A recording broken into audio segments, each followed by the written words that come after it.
Hi, this is Brett with Monarch Capital Home Loans, and today we just want to talk real quick about the way that rates are quoted. I think there's a lot of questions out there among consumers about why they get the rate they get and how lenders and banks come to those numbers. So we want to talk about that briefly. The first thing I think we need to talk about, though, is that there's a myth about the best rate. It's a little bit like trying to find Sasquatch. And the reason I say that is because we'll have a lot of people who call us and say, just give me your best rate. Give me your best rate. Well, the thing about that is that the best rate is not always the lowest rate, because the lowest rate may have a huge cost associated with it.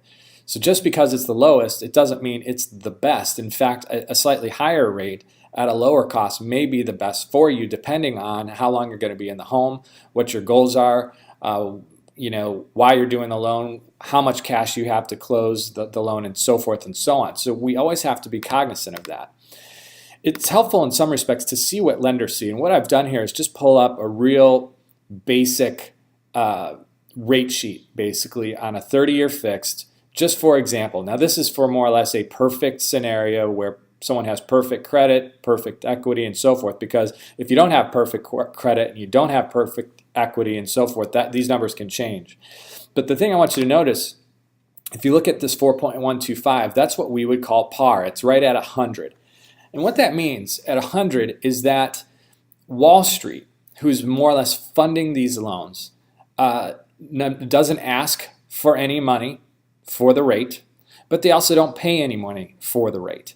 So there's no compensation to the lender for quoting that rate, which means that if you get the par rate or the going market rate, it's a good rate, but then you're going to have to pay the lender their fees and any other ancillary closing costs as well, because the lenders don't have any money from Wall Street to help it out.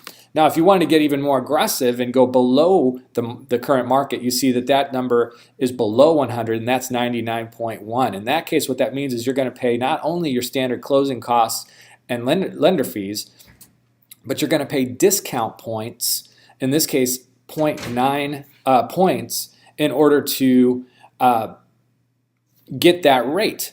And so you can see here that the lowest rate is a good rate, but depending on your loan amount, it can be quite expensive. What we find a lot of people really prefer to do, and the way we structure a lot of our loans, is what we call rebate pricing, which means you're not necessarily getting the lowest rate available, but Wall Street gives us money. And on this one, for example, the 4.5%, Wall Street is paying us almost 2.2 points on your loan, and we can use that to cover your costs for you, to give you a lender credit, and to get compensated ourselves so that we don't have to charge you.